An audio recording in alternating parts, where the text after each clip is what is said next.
এবার যেন বাংলা সিনেমার ভাগ্য পরিবর্তন করতে আসছে তুফান। শুটিং সেটে শাকিবের লুক তো তাই বলছে। এর মাঝেই লিক হলো জঙ্গলি সিনেমার শুটিং এর সিয়ামের একটি দুর্দান্ত লুক। শাকিব এবং সিয়ামের সাথে এবার টক্কর দিতে আসছে আরফিন শুভ এবং শরীফুল রাজ। এছাড়াও আবারও অ্যাড হলো তুফানের নতুন ভিলেন। এই সবকিছু নিয়ে বিস্তারিত জানতে হলে দেখতে থাকুন পুরো ভিডিওটি। আর আমাদের চ্যানেলে নতুন হয়ে থাকলে অবশ্যই সাবস্ক্রাইব করে পাশে থাকা বেল আইকনটি ক্লিক করে যাবেন।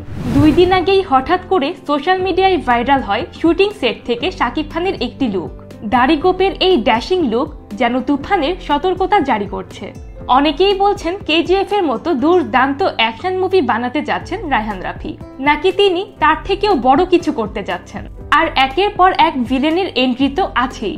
লাস্ট মিশা সওদারির যুক্ত হওয়া আরেকটু বেশি হাইপে তুলে দিয়েছে তুফানকে, কারণ অনেকদিন পর মিশা শাকিবের জুটি দেখতে পারবে দর্শক। এছাড়া যিশু এবং চঞ্চল তো আছেই। শাকিব খানের পরেই ভাইরাল হয় সিয়ামের একটি ফটো, যা জঙ্গলি সিনেমার শুটিং স্পট থেকে তোলা হয়েছে। লাল আলোতে জ্বলন্ত সিগারেট মুখে সিয়ামের এই লুকটাও কিন্তু দর্শকের বেশ লেগেছে।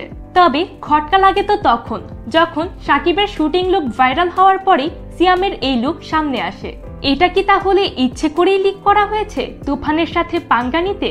জঙ্গলি কি আদৌ পারবে তুফানকে ঠেলে রাখতে, নাকি নিজেই তুফানের সাথে উড়ে যাবে? এই সিনেমা দুটোতে সীমাবদ্ধ থাকলে তাও হতো, কিন্তু ব্যাপারটা বাড়াবাড়ি পর্যায়ে যেতে এবার ঈদে রিলিজ পাবে শাকিব এবং সিয়ামের সাথে আরফিন শুভরও সিনেমা। মিঠু খান পরিচালিত এই সিনেমার টাইটেল নীলচক্র ব্লু গ্যাং, যার পোস্টার রিলিজ হলো কিছুদিন আগে।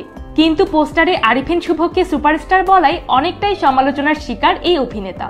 যদিও তিনি বলেছেন তাকে কেউ স্টার বা সুপারস্টার বললে তার কাছে গালি মতো লাগে, কিন্তু এটা বলে উনি নিজেকে উপরে উঠালেন নাকি নিচে নামালেন, আপনার কি মনে হয় জানিয়ে যাবেন কমেন্ট বক্সে। কিন্তু সিনেমার পরিচালক মিঠু খান বেশ প্রশংসা করেছেন আরফিন শুভর, তার কাজ এবং তার ডেডিকেশন নিয়ে।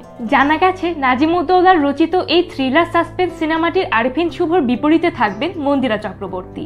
এদিকে গত বছরের বহুল আলোচিত সিনেমা কবিও রিলিজ পাবে এবার ঈদে।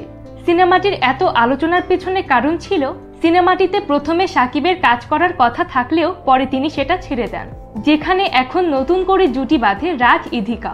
কবি সিনেমার ফার্স্ট লুক এবং টাইটেলই বলে দেয় যে সিনেমাটি একদিকে রোমান্টিক হবে, আবার কিছুটা অ্যাকশন ধর্মীয় হবে। গত ঈদে কাজল রেখা সিনেমায় শরীফুল রাজ এবং মন্দিরা চক্রবর্তী বেশ সুনাম কুড়িয়েছে। এবার দেখার পালা কি করে এই অভিনেতা এবং অভিনেত্রী মিলে। আজ তাহলে এই পর্যন্তই। ভিডিও কেমন লাগলো জানিয়ে যাবেন কমেন্ট বক্সে। ভালো লাগলে অবশ্যই লাইক অ্যান্ড শেয়ার।